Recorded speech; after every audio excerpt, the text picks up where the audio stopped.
Bonjour et bienvenue dans ce nouvel épisode de Ciné-Scène, le dernier pour 2016.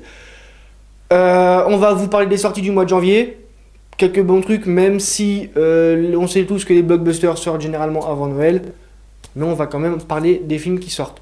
Le 4 janvier, vous pourrez aller voir quelques minutes après minuit, vous pourrez aller le voir avant, quelques minutes après minuit, parce que le cinéma risque d'être fermé, hein. Mais bon, bref, voilà.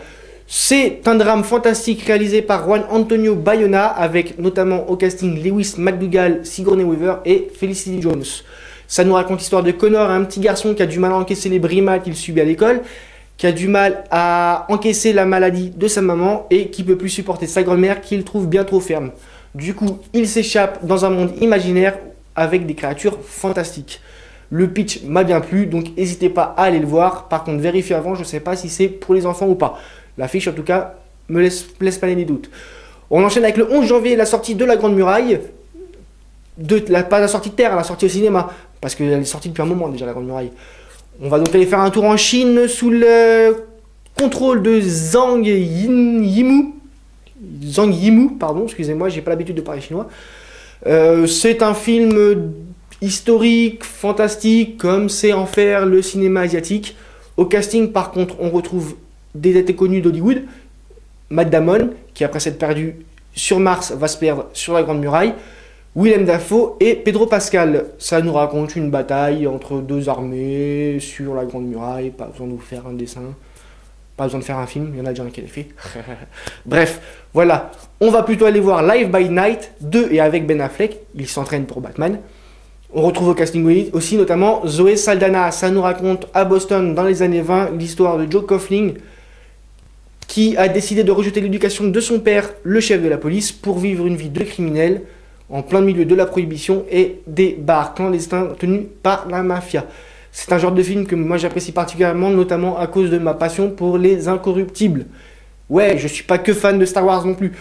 On enchaîne avec le 25 janvier, la sortie de Resident Evil chapitre final. Pardon, excusez-moi, je suis un peu surpris. Je pensais que ces films-là sortaient directement en DVD.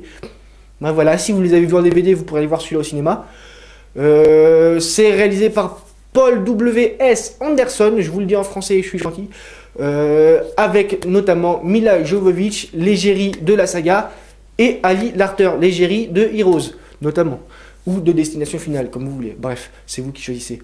Pas la peine de vous raconter de quoi ça parle, les zombies, Umbrella, bref, voilà. Alors par contre, comme son nom l'indique, c'est le chapitre final, donc il faut probablement avoir vu les autres films pour voir celui-là. Sachant que la saga est à son 6e opus à peu près, voilà.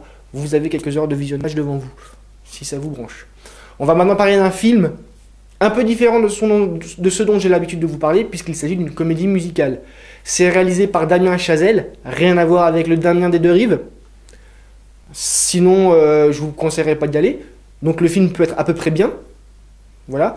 Surtout que ce monsieur a déjà réalisé Whiplash, qui est un excellent film basé aussi sur la musique, que je vous conseille d'aller voir ou de revoir si vous ne l'avez pas fait déjà. Au casting, on retrouve Ryan Gosling et Emma Stone. Et ça nous raconte l'histoire de Mia, une actrice en devenir qui pour l'instant bosse comme serveuse, et de Sébastien, un passionné de musique qui joue du piano dans des bars miteux. Ça s'appelle La La Land, et je ne l'avais pas encore dit, donc il fallait bien le dire à un moment donné, sinon vous demanderiez de quoi je parle. Voilà. Sur ce bonne parole, on va arrêter là, parce que de toute façon, après c'est le mois de février, et qu'on va revenir pour ça début février, pour vous raconter tous les films que vous pourrez aller voir à la Saint-Valentin. Entre temps, on va probablement se retrouver pour un numéro spécial de Ciné-Scène sur je ne sais pas encore quel sujet, parce que j'ai pas bossé, soyons honnêtes. Voilà, un peu trop occupé par Noël. Et comme c'est de coutume, je vous souhaite une bonne année 2017 que j'espère vous passerez en notre compagnie. Voilà. À la prochaine.